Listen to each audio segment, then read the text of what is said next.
Hey guys, John here again. Got a little project today set up.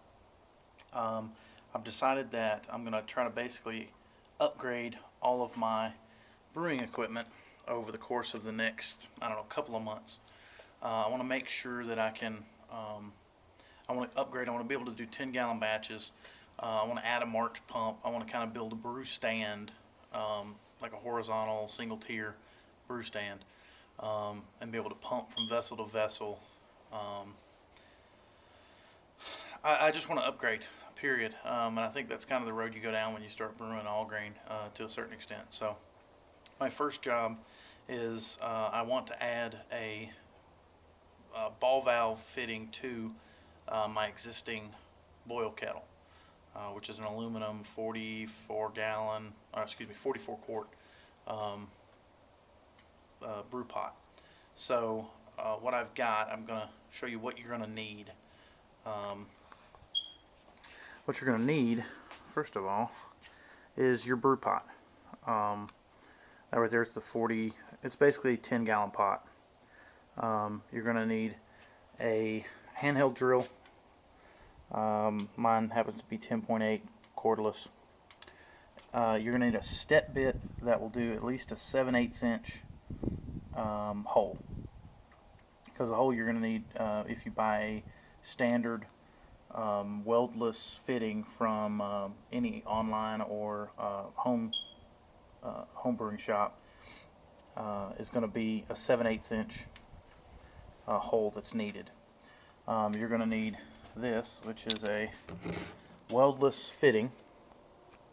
From this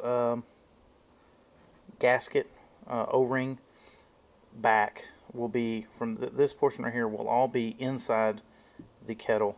Everything else will be outside the kettle. So the kettle wall is between those two gaskets. It's between those two. I got a large and a small, and the kettle wall will be right between those two. You're also going to need some dishwashing liquid as a lubricant for the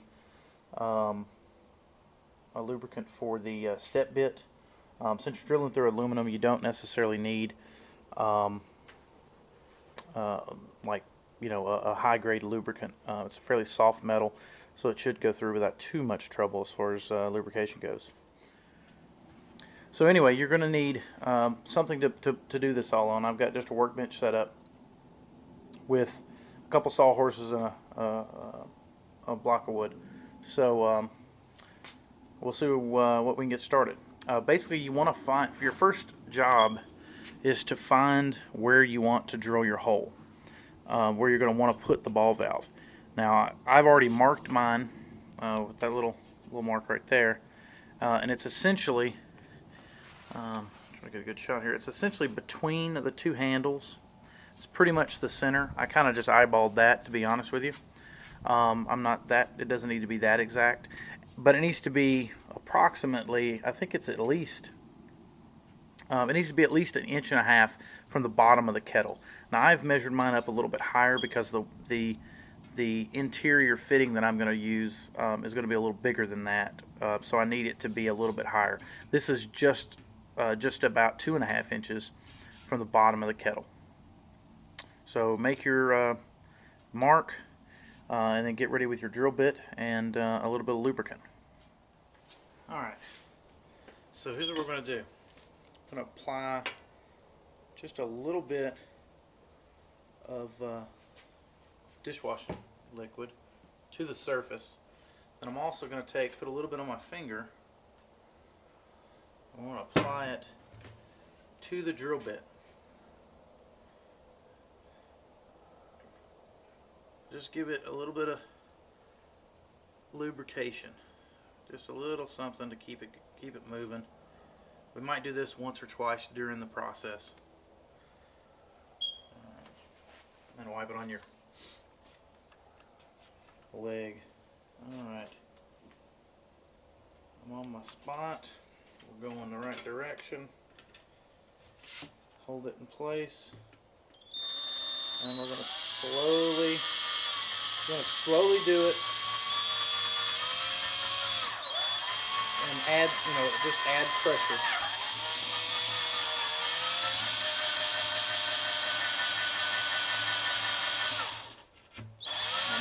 through.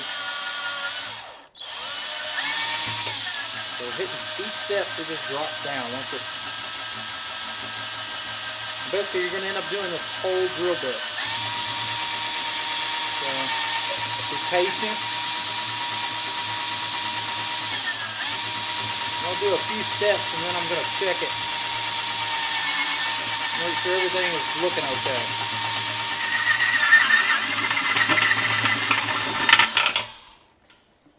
Alright. Now that's all the steps of the drill bit, all the way to the bottom. I believe that's it, but I might need to go one more. That's really good for the drill bit to drop it through the hole in the board that you have.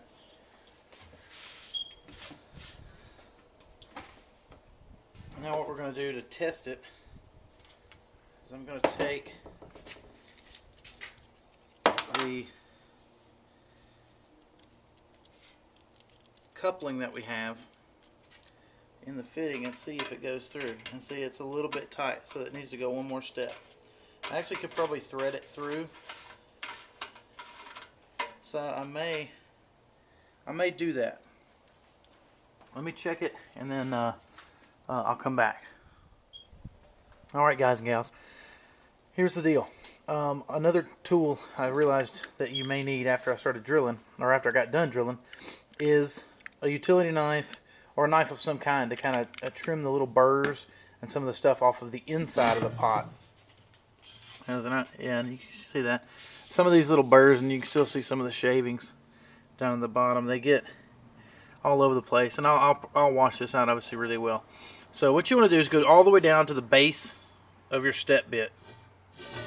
And what we have here is a stainless steel nipple threaded all the way through. I think it's an inch. It's probably a 1 inch. I haven't measured it. It comes, you know, with the kit, so I'm assuming it's a 1 inch. You're going to need a small gasket, small O-ring, high temperature silicone gasket. A large, let's see, back it up, a large high temperature silicone O-ring gasket. You're going to need, for the inside, you're going to need a stainless steel washer, and I believe it's a 1 inch coupling. Again, stainless steel. On the outside, you're going to need a lock nut. It's got this little groove in it, which is perfect for the small gasket to fit right in. Then you're also going to need a stainless steel ball valve and a barb, and a hose barb to go on the end, so that you can attach preferably a silicone hose, high temperature silicone hose. Now stainless steel is the way to go, to be honest with you. There are some issues with brass. It's not the worst thing in the world. You can basically pickle it. Look it up. I'm not an expert on it, so I believe you can pickle it with a peroxide and vinegar kind of mixture to get the lead out of the brass, or to ensure that it is. But with stainless steel, you don't have that worry. That's why I'm going all stainless, basically, with the exception, I guess, of my aluminum pot. So anyway, I'm going to attach all this stuff and let you see it when it's done. Okay, so we're all attached. The ball valve is securely attached, and basically you just turn it till it's straight up and down. Once it's tight, there's going to be a little bit of room over here, a little bit of room over there, and you just kind of play with how much is sticking out on either side to make sure that everything is in good, securely fit. Now I'm going to go inside. I'm going to fill it up. I'm going to do the water test. We'll fill it up to just above the ball valve, let it sit for a little while, just see if there's any leaks whatsoever, and then kind of adjust the tightness one way or the other. Now this is cranked down really, really tight. I had some other tools I decided I needed. Channel lock and a wrench. Also went and got some heavy-duty Teflon tape. And there is some already attached that came with the ball valve here, but I went ahead and put some back here on this side of the coupling, just as some extra security for in case there's a leak through the thread. So I figured it couldn't hurt to have some back there. A couple of wraps, cut it off. All right, so we'll do some water testing and then let you know how it goes. Okay, guys, here it is. the test of whether or not this sucker will hold water. I don't know if you can see it. Let's get a splash. Okay. A little water in there. It's just above the coupling. Probably, I don't know, inch and a half above the coupling. And at this point, we got no leaks. I got nothing at the moment. So we're going to let this sit here for a little while. I will even do a test to see if it leaks with boiling water in it, just to see if that makes any difference. I don't think it will, but it's worth a shot to at least give it a look. I'm going to boil it. I need to kind of re-season the pot anyway and boil it for a little while and get some of this. I got a little bit of char going on the bottom of this sucker anyway, so maybe I'll get in there with a little something and make sure it gets good and clean before we start using it again this year. So there you go. Tips that I can think of at the moment. You know, you need a 7/8 inch step bit. You don't have to use a ton of pressure, not with the aluminum. It's pretty soft. It goes through pretty easy, like you saw in the video. A little bit of lubrication with the dishwashing liquid is fine. And then just make sure you put it up high. You can always, what I plan on doing is building a copper pickup tube that will. I'm going to use it as a bit of a tube guard and then a pickup tube at the same time, and I'll show you that video coming up because that'll be my first go at soldering. I'm going to try to solder some copper together and make a nice little pickup tube using some copper, solder, Dremel tool, and see how that works. There's really nothing too big about this to worry about. Just have trust yourself, and make sure all your gaskets are tight. And for a final look, nothing. Oh, little tip, a little tip.